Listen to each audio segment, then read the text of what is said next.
Assalamualaikum warahmatullahi wabarakatuh. Bagaimana nih kabarnya anak-anak ibu? Alhamdulillah sehat. Selanjutnya materi yang akan disampaikan oleh Ibu Diah Kurniasih tentang pengenalan kurikulum di SMP Negeri 28 Jakarta. Kepada Ibu Diah Kurniasih dipersilahkan.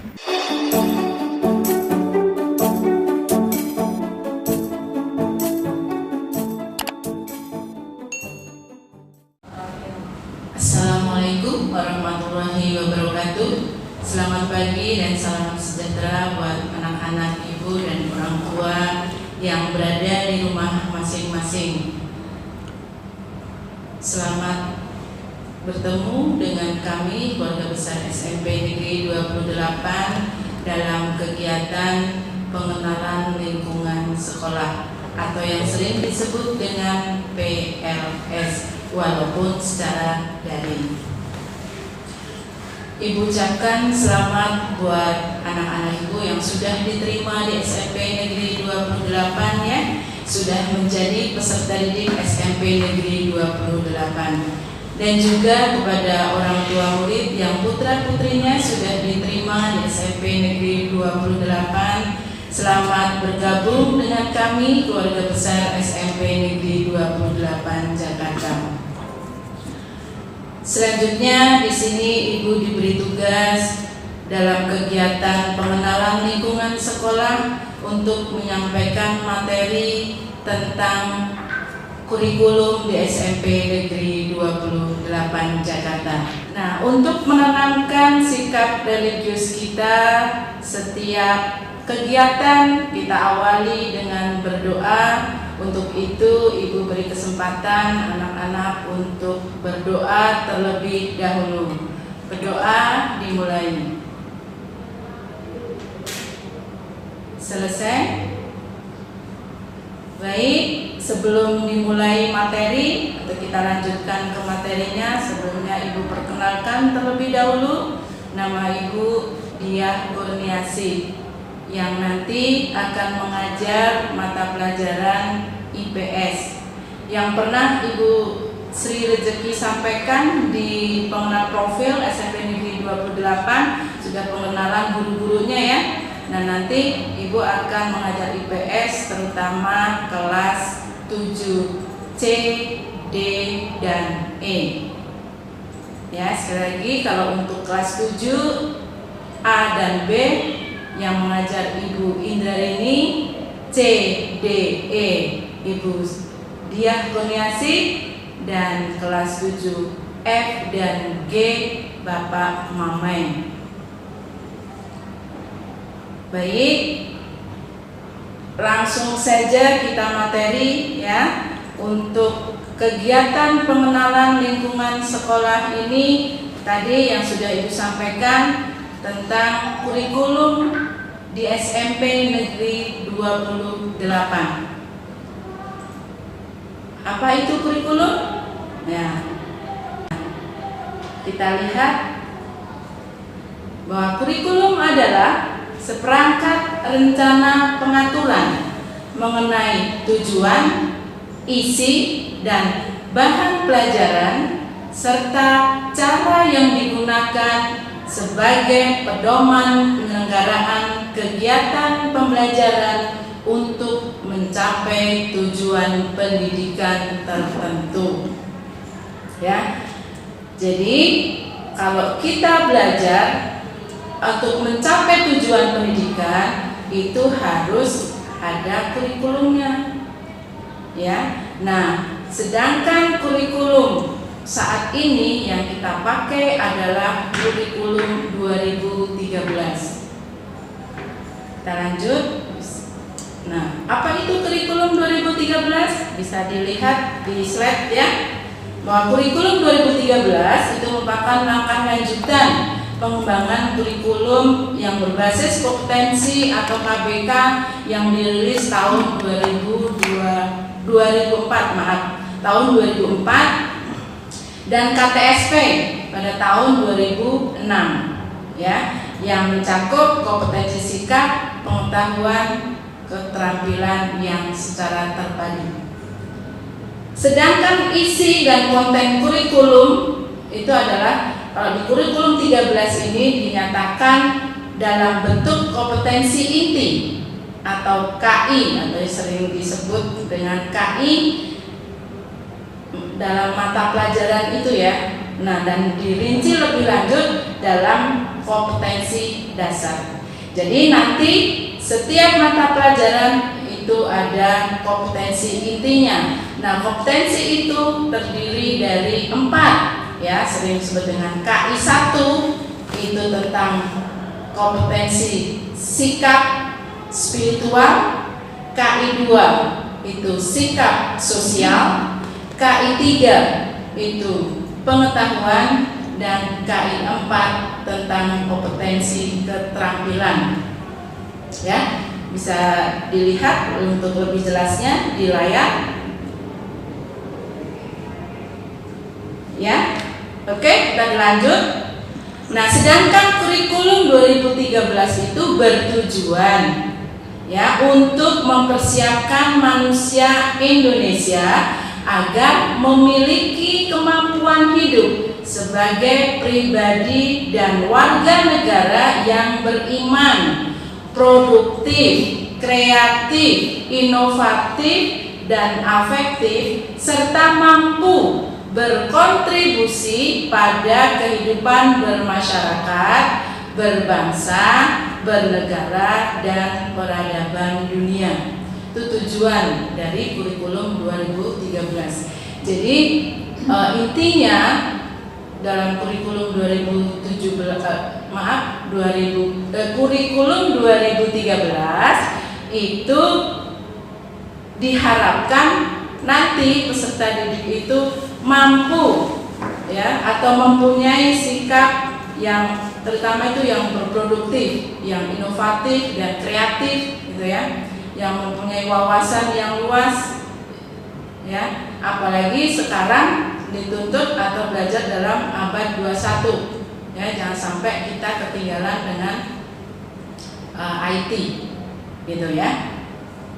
Bisa dilihat sekali lagi untuk tujuan kurikulum 2013 ya di slide untuk lebih pahamnya. Ya, sudah ya. Baik, kita lanjut. Nah, dalam kurikulum 2013 itu sendiri ada sistem penilaiannya. Ya. Penilaian apa yang akan dinilai? Ya kan? Yang pertama, sambil dilihat di slide-nya ya. Yang pertama, penilaian sikap. Ya. Penilaian sikap itu teknik penilaiannya itu lewat observasi, penilaian diri, penilaian antar teman, dan jurnal. Apa yang diobservasi? Nih contohnya. Di sikap itu kan penilaian sikap kan ada 2, sikap spiritualnya atau religius, dan yang kedua sikap sosialnya. Yang diobservasi dalam sikap religiusnya atau spiritualnya, apakah contohnya, apakah kalian menjalankan ibadah sesuai dengan agama yang dianutnya? Ya, itu yang dia dinilai dalam sikap spiritualnya. Dalam mulai belajar pelajaran, apakah kalian selalu berdoa dulu? Ya, nah itu dinilai.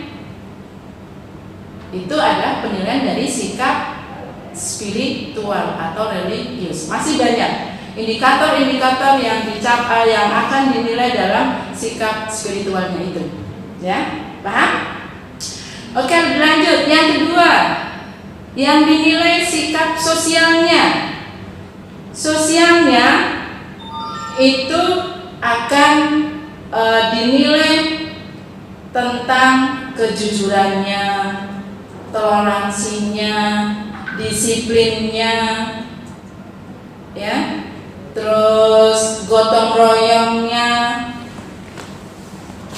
Banyak sikap-sikap yang mesti atau dinilai, ya. Nah itu juga diobservasi, Observasinya tadi lewat apakah kalian pas ulangan kalian nyontek atau tidak, ya kan? Nah, itu dari kejujurannya gitu ya. Pokoknya banyak indikator-indikator yang dinilai dalam penilaian sikap sosial. Selanjutnya penilaian dalam K13 ya. Kalau tadi yang sudah disampaikan ada KI 3 ya. KI 3 itu berupa pengetahuannya. Pengetahuannya di sini dalam tes pengetahuannya itu bisa berupa tes tertulis, bisa tes lisan, bisa juga melalui penugasan. Nah, selama kalian sudah belajar, sudah mengikuti pelajaran, mau dites nih, sampai di mana kemampuan kalian dalam mengikuti belajarnya, ya. Makanya diadakan penilaian harian, ya. Penilaian harian itu bisa tadi yang Ibu sampaikan, bisa secara tertulis, bisa secara lisan, bisa juga lewat penugasan. Nah, itu tergantung dari Bapak Ibu guru yang mengajar, ya. Itu dalam penilaian kurikulum 2013 yang penilaian tentang pengetahuan. Selain penilaian harian, juga bisa atau ada juga penilaian tengah semester.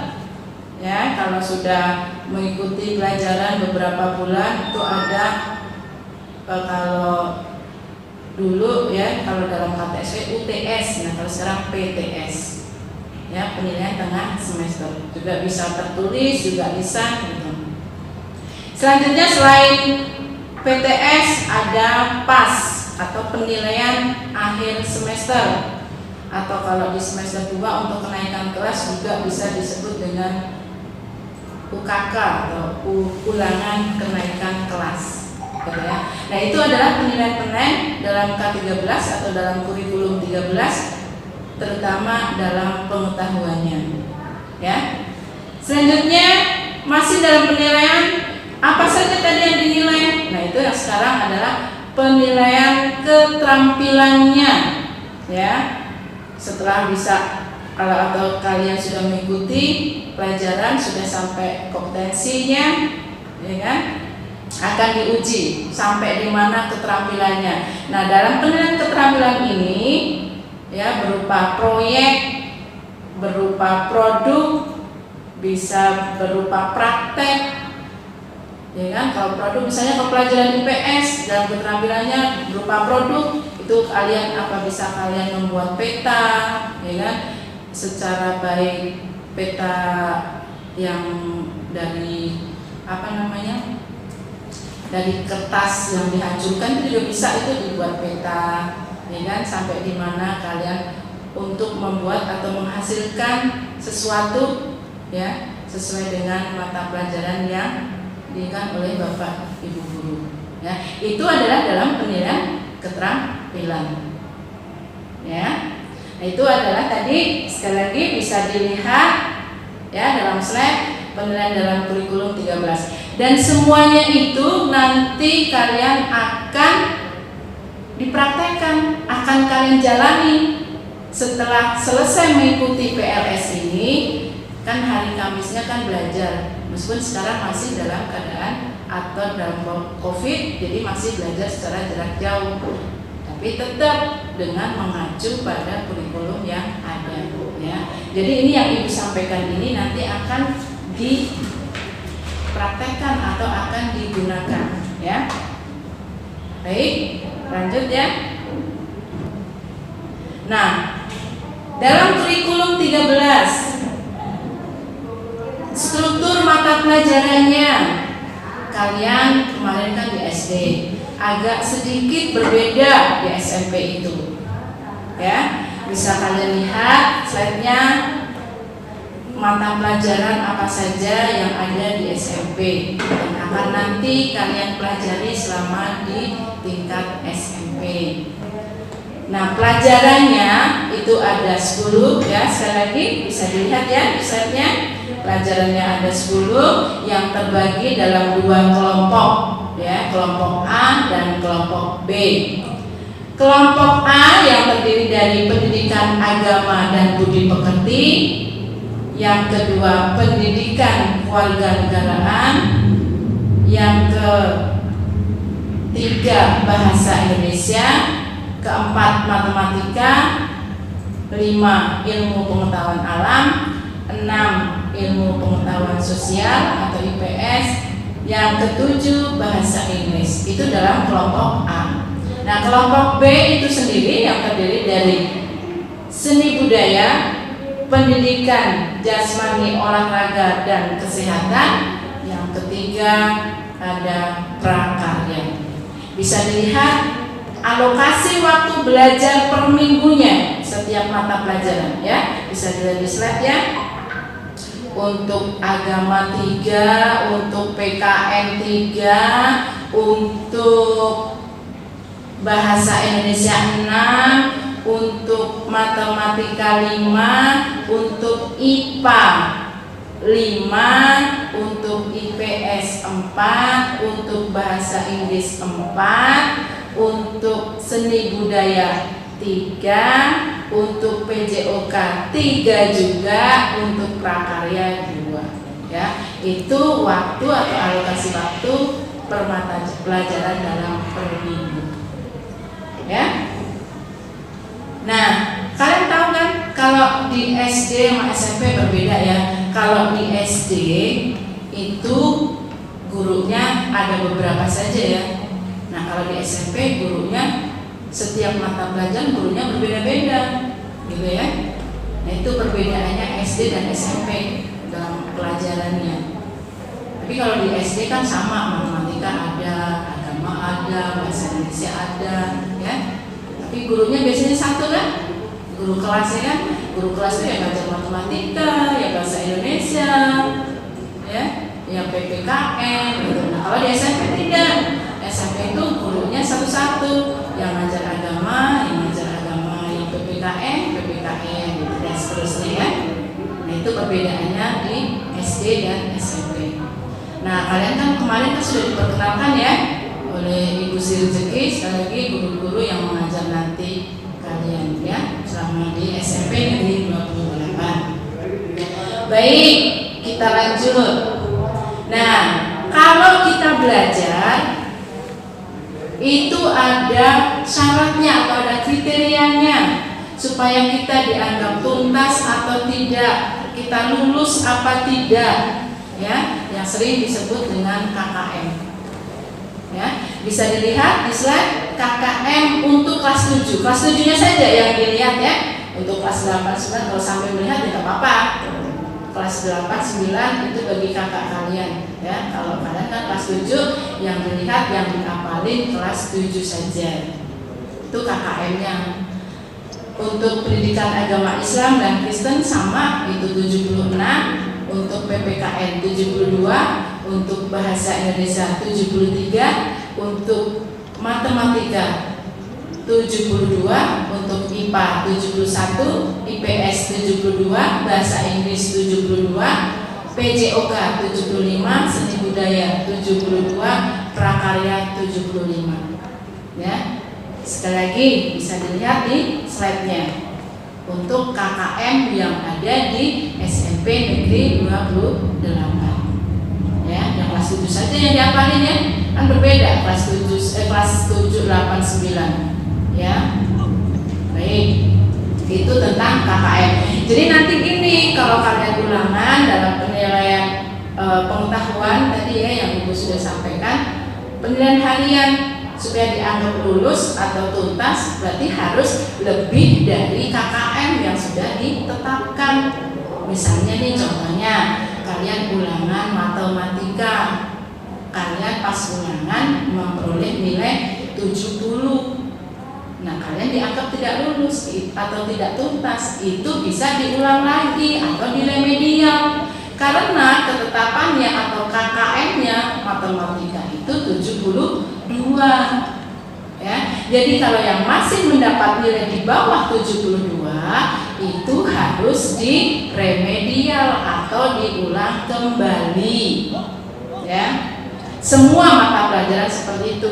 Jadi kalian hafalin atau kalian ingat-ingat tuh KKM-nya setiap mata pelajaran berbeda-beda ya.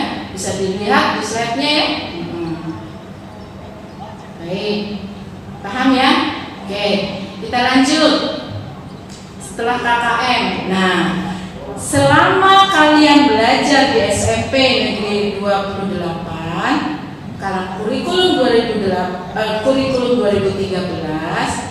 itu juga harus ada syaratnya, ya, supaya kalian nanti naik tidak asal naik, ulangan mengikuti semua. Nah, itu semua ada syaratnya yang disebut dengan kriteria kenaikan kelas. Syarat itu harus dipenuhi, mau tidak mau harus mau, ya, gitu.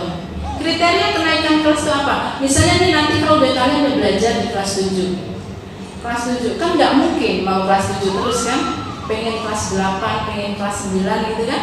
Nah, kalau itu kan harus ada syaratnya. Nah, itu adalah kriteria kenaikan kelas. Nah, apa saja kriteria kenaikan kelas yang ada di SMP Negeri 28? Kalian bisa lihat slide-nya, ya. Kriteria kenaikan kelas. Sambil dilihat, sambil Ibu sebutin ya satu persatu. Yang pertama, nilai tidak tuntas atau kurang dari KKM itu tidak boleh lebih dari 2 mata pelajaran. Ibu tanya dulu, mata pelajaran tadi ada berapa? Ada 10, iya. Nah, dari 10 mata pelajaran itu tidak boleh lebih dari 2 mata pelajaran yang tidak tuntas. Kalau 2 masih bisa dianggap naik. Ya, kalau udah 3, 4, 5 dan seterusnya itu tidak naik. Itu syarat yang pertama. Yang kedua, nilai sikap minimal baik. Nah, tadi kan sudah disampaikan dalam penilaian. Penilaian sikap itu kan ada 2, sikap spiritualnya dan sikap sosialnya. Tadi yang melalui observasi, melalui penilaian diri gitu ya. Nah, itu harus mencapai minimal baik.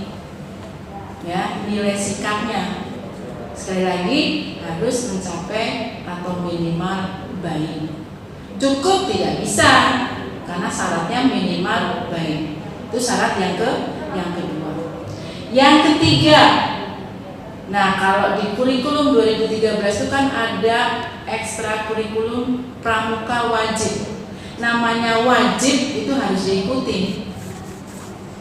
Ya. Tadi mau tidak mau harus kudu gitu. Nah, pramuka wajib juga minimal nilainya harus baik. Gitu ya. Itu syarat ketiga untuk bisa naik kelas. Ya, kriteria kenaikan kelas yang ketiga adalah nilai pramuka wajib adalah 3. Baik, maaf. Ya, mempunyai nilai baik. Yang keempat, ketidakhadiran terutama tanpa keterangannya itu tidak boleh lebih dari 8% dari hari efektif. Ya. Nah, syarat keempat-empatnya ini harus terpenuhi. Salah satu saja nyangkut, ya tidak jadi naik, ya. Gitu. Paham ya? Iya. Perhatikan, ya. Ini yang disampaikan itu benar loh, nanti akan kita laksanakan di SMP Negeri 28. Tidak hanya omong kosong, tapi kita benar-benar akan kita laksanakan. Ya, itu adalah kriteria kenaikan kelas. Paham ya? Oke, lanjut.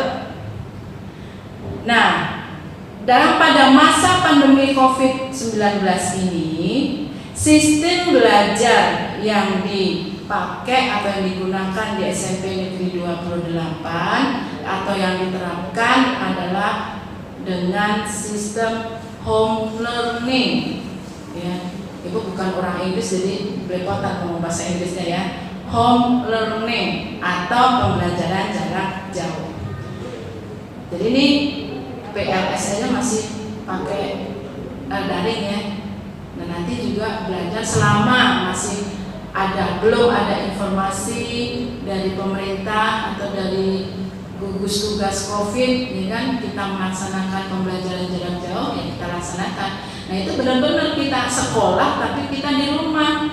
Tapi tetap juga namanya sekolah ya harus ikutin aturan yang ada di SMP Negeri 28. ikutin kurikulum yang ada, gitu ya. Ya, sistem belajarnya masih dengan menggunakan sistem home learning atau pembelajaran jarak jauh. Jadi ini mungkin buat bunda-bundanya atau bapak-bapaknya yang mendampingi anak-anaknya untuk selanjutnya siapkan saja kuota yang banyak, Bapak Ibu. Ya kan, karena kita masih belajar dengan sistem pembelajaran jarak jauh. Ya. Nah, waktu belajarnya dari pukul 6.30 atau setengah 7 ya, dimulai belajar. Nanti kalau sudah mulai jangan sampai ada yang bangun siangan ya, setengah 7. Kayak biasa seperti kalau tatap muka juga kan setengah 7 masuk. Nah, ini juga sama, meskipun dari rumah tapi tetap kita waktu belajarnya sama dengan tatap muka, mulai belajar 6.30. Tapi 6.30 itu diawali dulu dengan pembiasaan yang sudah dilakukan di SMP Negeri 28, itu ada tadarus dan bacaan Asmaul Husna. Di rumah nanti dilakukan seperti itu setiap harinya sebelum mulai belajar, ya. Itu. Nah, nanti selama ini nanti untuk jadwal selanjutnya akan disampaikan oleh wali kelas masing-masing setelah hari ini kan hari Rabu ya, hari Rabu berarti terakhir dalam kegiatan PLS. Nanti hari Kamisnya sudah belajar PJJ. Nah, jadwalnya akan disampaikan oleh wali kelas masing-masing, ya. Nah, dalam PJJ atau home learning ini, media yang bisa digunakan, kebetulan nih pengalaman sebelumnya kalian di SD ya. Nah, kita SMP 28 kemarin, Bapak Ibu guru yang mengajar di SMP Negeri 28, media yang digunakan yang pertama bisa dengan WA group, ya. Kalian sudah masuk WA group kelas ya, yang 7A sudah ada wali kelasnya, ya. Yang kedua bisa dengan Google Classroom, ya. Yang ketiga dengan Google Form. Ada juga yang menggunakan bisa bertemu atau bisa melihat wajahnya itu dengan Zoom Meeting, ya. Ini bagi yang sudah mendownload ya, nanti bisa menggunakan Zoom Meeting. Kalian nanti bisa bertemu, satu kelas bisa bertemu, tapi lewat tadi daring ya, tapi bisa melihat wajahnya. Yang kelima juga bisa ini sama kayak Zoom Meeting dengan Google Meet, ya. Ini juga bisa bertemu atau melihat wajahnya satu persatu, nanti satu kelas bisa melihat wajah dari Bapak Ibu guru yang mengajar. Sambil juga bisa interaksi, bisa ngobrol-ngobrol, bisa tanya jawab, bisa menjawab soal, bisa tanya, Bu, saya kurang jelas, gitu. Ya, jadi langsung dijawab. Ya di WA juga bisa, cuma di WA kan tidak bisa dijawab, cuma di WA kan lewat tulisan. Ada juga Bapak Ibu guru kita juga yang mengajar pakai jitsi.org. Itu juga sama, ya, kayak Zoom Meeting, kayak Google Meet, ya, bertatap muka tapi secara daring. Jadi kita bisa melihat wajahnya, gitu ya. Dan masih banyak yang digunakan dalam pembelajaran jarak jauh, media-media yang bisa digunakan, ya.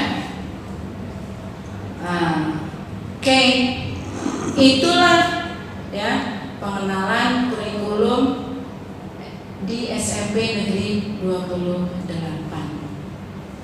Ya, baik, itu saja yang bisa Ibu sampaikan. Ya, mudah-mudahan apa yang Ibu sampaikan tadi kalian bisa mengerti. Kalau belum paham, belum mengerti, bisa ditanyakan oleh Bapak Ibu guru yang ada di SMP Negeri 28 Jakarta. Terima kasih atas perhatiannya. Ibu ucapkan wabillahi taufiq wal hidayah. Assalamualaikum